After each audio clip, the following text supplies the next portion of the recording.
Hello dear students. हम class 10th का chapter number 6 life processes जय प्रक्रम पढ़ रहे हैं। आज हम इस चैप्टर को कंप्लीट करेंगे। तो इसका आज हमारा लास्ट टॉपिक बचा हुआ है। पिछले में हमने सर्कुलेटरी सिस्टम पढ़ा था। उसके बाद हमने जाना था कि पादपों में कैसे परिवहन होता है। उसको थोड़ा सा हम फिर से समअप करेंगे। प्लांट्स में थोड़ा सा इसको हम देखेंगे। थोड़ा सा बचा है ये। तो इसमें देखो क्या है, भोजन तथा दूसरे पदार्थों का कैसे स्थानांतरण पौधों में होता है। ठीक है, तो देखो सबसे पहले क्या हुआ, प्रकाश संश्लेषण के विलेय उत्पादों का वहन स्थानांतरण कहलाता है। सबसे पहले क्या हुआ, प्रकाश संश्लेषण हुई। ठीक है जी, पौधे ने अपना भोजन बनाया। ठीक है, अब जो भोजन बना उसमें जो विलेय उत्पाद था, उसका जो प्रोडक्ट था, उसको एक जगह से दूसरी जगह पहुंचाना है। हर एक पार्ट को जो अब भोजन की आवश्यकता है, तो उस प्रक्रम को हमने क्या बोल दिया, स्थानांतरण।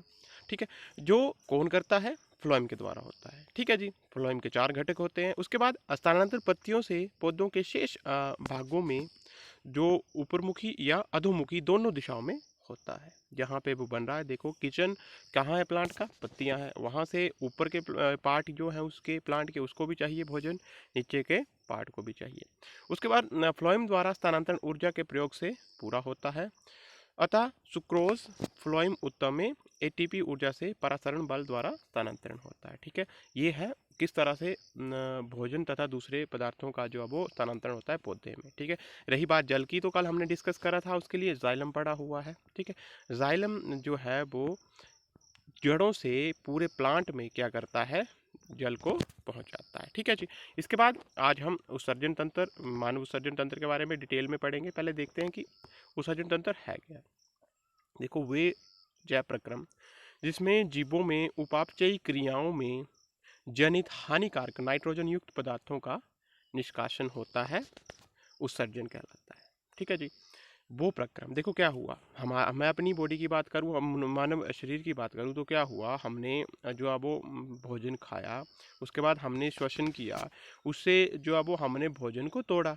ठीक है, भोजन टूटा, उन क्रियाओं में कुछ हानिकारक नाइट्रोजन का जो नाइट्रोजन युक्त पदार्थ है वो हमारी बॉडी में क्या हुए, उत्पन्न हुए।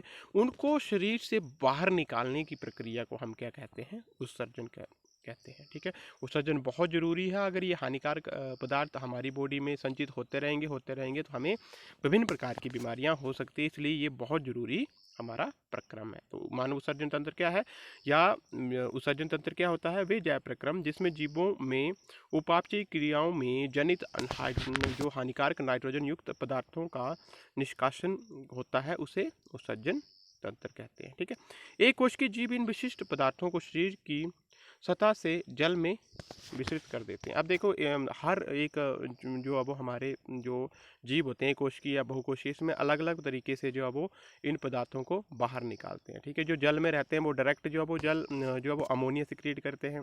जो जैसे हम हैं, हम जो है वो यूरिया जो है वो सिक्रीट करते हैं।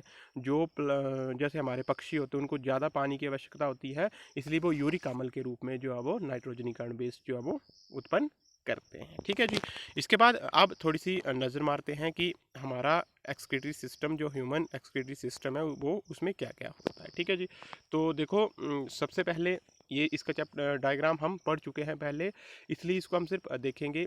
7th में भी था ये। क्या होता है, अ पेयर ऑफ किडनी।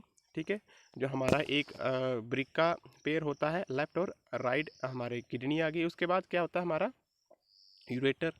ठीक है, उसके बाद यूरिनरी ब्लैडर और यूरेथ्रा। ठीक है, हमारा ब्रिक, उसके बाद हमारी मूत्रवाहिनी, उसके बाद मूत्राशय और मूत्रमार्ग। ठीक है, ये 4 चीज़ें हमारी होती है। इसमें डायग्राम आपके सामने है, बीच में रेनल वेन और रेनल आर्टरी जो है वो इसमें रहती है। ठीक है, अब हम देखेंगे कि इसकी फंक्शनिंग क्या है। इतना तो हमने पढ़ा हुआ है। ठीक है, अब हम इसको देखेंगे कि आगे जो है वो ये कैसे कार्य करता है। सबसे पहले जो हमारा ब्रिक है, ठीक है, वो किसका बना होता है, वो बना होता है नेफ्रॉन का। ठीक है, या ब्रिकाणु जिसको हम बोलते हैं। ठीक है, अब वृकाणु के स्ट्रक्चर पर अगर नज़र मारे तो ये कई बार पेपर में आता है। ठीक है, इसमें क्या क्या होता है, सबसे ऊपर बोमन सपोर्ट होता है, जहाँ पे सबसे पहले जो, या इसको क्या अंदर क्या होते हैं, इसके केशिक गुच्छ होते हैं, जहाँ पे जो है वो हमारा जो यूरिन होता है उसको जो है वो फिल्टर किया जाता है। ठीक है, उसके बाद वृकाणु का नलिकाकार भाग आएगा।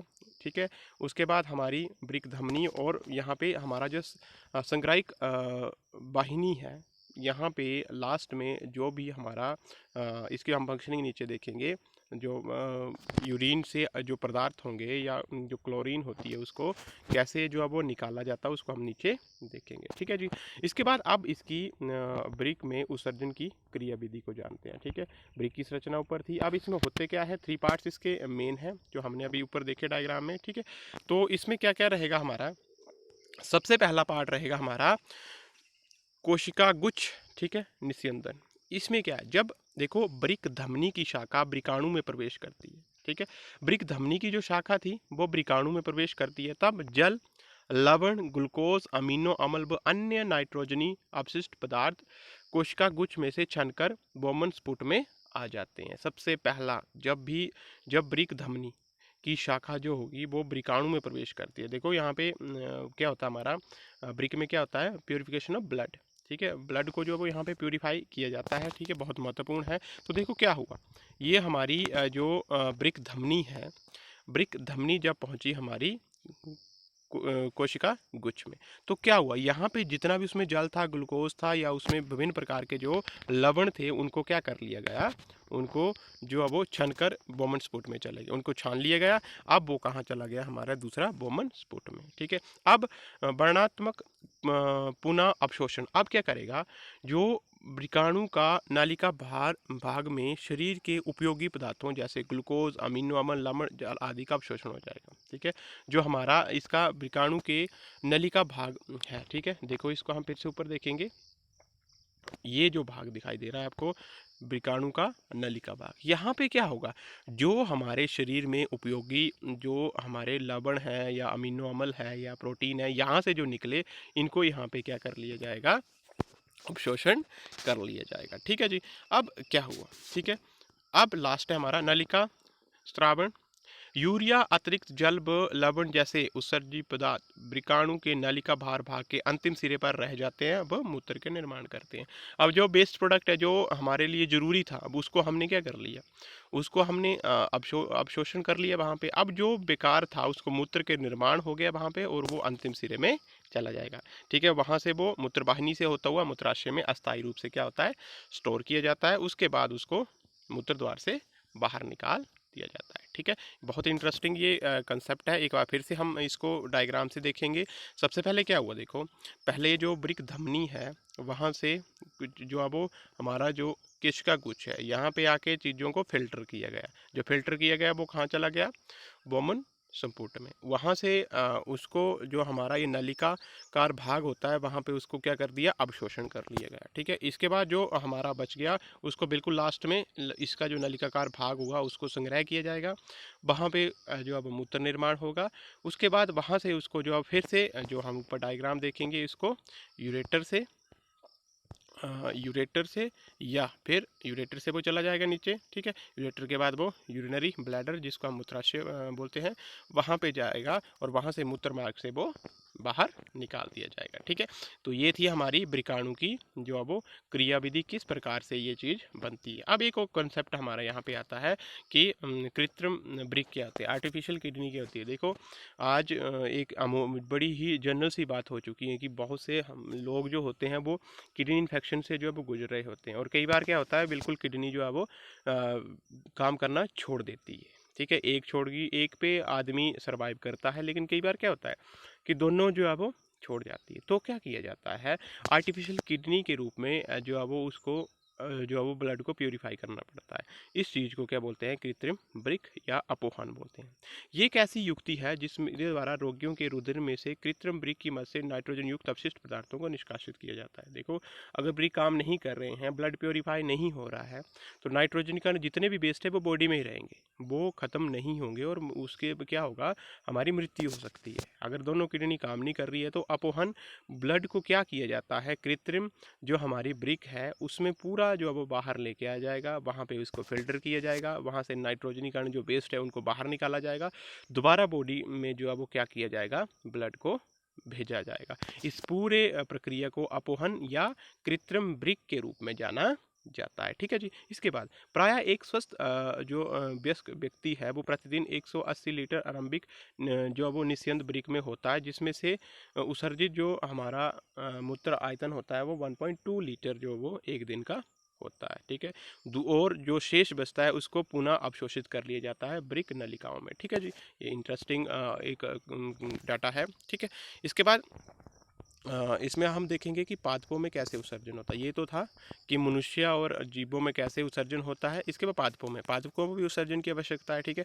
उनमें भी अगर ये वेस्ट प्रोडक्ट जो है वो जमा होते रहेंगे तो उनको भी दिक्कत होगी। उनके लिए क्या होती है, बाष्पोत्सर्जन प्रक्रिया द्वारा अतिरिक्त जल से छुटकारा पाते हैं। कल भी ये बात हुई थी।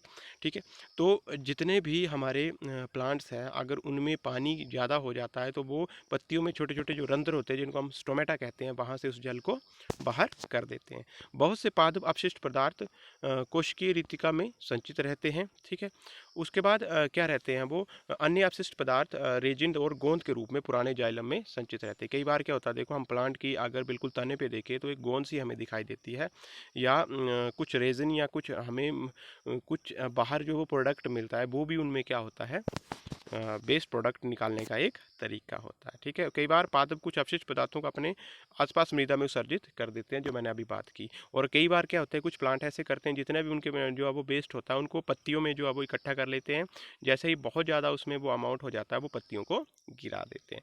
ये है पादपों में उत्सर्जन की विधि। ठीक है। यहाँ पे हमारा ये चैप्टर कंप्लीट होता है।